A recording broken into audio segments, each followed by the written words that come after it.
মিলনের পরে নারীদের জননাঙ্গ দিয়ে কিছুক্ষণ পরপরই এক ধরনের তরল পদার্থ বের হতে থাকে। বিশেষ করে যেসব নারীরা গর্ভধারণের চেষ্টা করছেন তাদের জন্য এটি আরও কিছুটা চিন্তার বিষয়, কারণ তরল আকারে বের হওয়া পদার্থই মূলত পুরুষের বীর্য, যা প্রথমে জমাট বাঁধা শ্লেষার মতো থাকলেও পরবর্তীতে সময় গড়ার সাথে সাথে তরল আকার ধারণ করে। সব তরলই যদি বেরিয়ে যায় সেক্ষেত্রে গর্ভধারণের সম্ভাবনাও অনেক কমে যাবে, কারণ গর্ভধারণের জন্য পুরুষের শুক্রাণুর সাথে নারীর ডিম্বাণু মিলিত হওয়াটা জরুরি। এক্ষেত্রে পুরুষের বীর্যে থাকা শুক্রাণুকে মিলনের পরে যোনিপথ দিয়ে সাঁতরে নারীর জরায়ুতে প্রবেশ করতে হবে এবং জরায়ুর উপরে থাকা ফ্যালোপিয়ান নালীতে ডিম্বাণুর সাথে গিয়ে মিলিত হতে হবে। এরপরে ডিম্বাণুটি নিষিক্ত হয়ে ফ্যালোপিয়ান নালী থেকে জরায়ুতে গিয়ে প্রতিস্থাপিত হবে, যাকে ইমপ্ল্যান্টেশন বা গর্ভরোপণ বলে। এই পুরো প্রক্রিয়াটি সম্পন্ন হতে 8 থেকে 12 দিনের মতো সময় লেগে যায়। এরপরে শারীরিক বেশ কিছু লক্ষণ দেখা দেয়, যাতে বুঝবেন আপনি গর্ভধারণ করেছেন। আজকে আমরা শারীরিক এমন 5টি লক্ষণ নিয়ে আলোচনা করব, যাতে বুঝতে পারবেন শুক্রাণু জরায়ুতে প্রবেশ করেছে। জানতে হলে মাম্মি কেয়ারের সাথেই থাকুন। প্রথম লক্ষণটি হলো তলপেটে ব্যথা। গর্ভধারণ করলে নারীদের তলপেটের 4 আঙুল নিচে হালকা আঁকড়ে ধরার মতো, মোচড়ানোর মতো বা হালকা হালকা পেটে ব্যথার মতো অনুভূতি হবে। এ ধরনের ব্যথা হলে অনেক মহিলারাই ঘাবড়ে যান। এতে ঘাবড়ানোর কিছু নেই, এটি আপনার গর্ভধারণের ইঙ্গিত দিচ্ছে। তবে এ ধরনের পেটে ব্যথা টানা অনেকক্ষণ থাকবে না, বরং থেমে থেমে কিছুক্ষণ পরপর ব্যথা হয়ে ভালোও হয়ে যাবে। দ্বিতীয় লক্ষণটি হলো স্রাব। গর্ভধারণ করলে ওভুলেশন সময়কার মতোই পানি পানি আঠালো স্রাব যাবে, যা দেখতে সাদা, হলুদ হলুদ বা ক্রিম বর্ণের হবে এবং টানলে লম্বাও করা যাবে।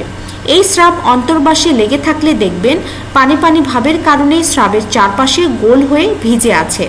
এ ধরনের স্রাব আপনার গর্ভধারণের লক্ষণ। তৃতীয় লক্ষণটি হলো গর্ভরোপণ রক্তপাত। গর্ভধারণের আগে নিষিক্ত ডিমটি গিয়ে জরায়ুর গায়ে রোপিত হয়, একে গর্ভরোপণ বলে। এরপর থেকে গর্ভধারণের মূল প্রক্রিয়া শুরু হয়। জরায়ুর গায়ে রোপণের সময় ছোট এক ধরনের গর্তের সৃষ্টি হয় এবং এতে হালকা এক ধরনের রক্তপাত হয়। এই রক্তপাত পরবর্তীতে স্রাবের সাথে হালকা গোলাপি বা বাদামি বর্ণের রক্তের আকারে নির্গত হয়। তবে এ ধরনের ছোপ ছোপ রক্তপাত সর্বোচ্চ 1 থেকে 2 দিন পর্যন্তই স্থায়ী হয় এবং কোনো প্যাড নেওয়ারও প্রয়োজন পড়ে না। হালকা এই ধরনের রক্তপাত দেখলে বুঝবেন আপনি গর্ভবতী।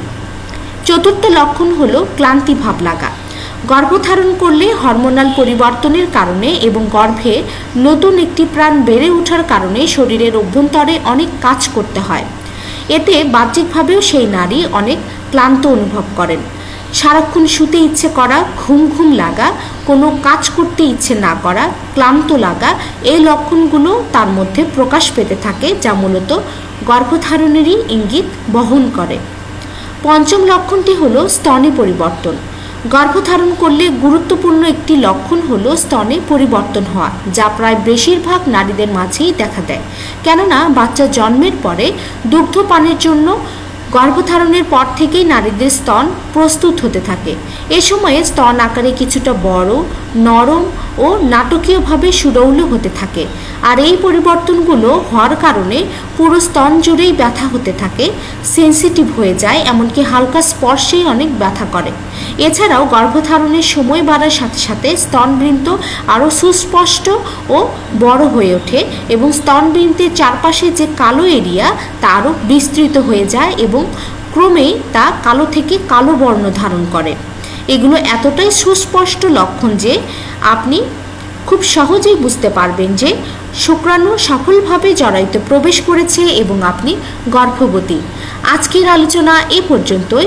ভালো থাকুক, সুস্থ থাকুক প্রতিটি মা, এ কামনায় আজকের মতো এখানেই শেষ করছি। ধন্যবাদ সবাইকে।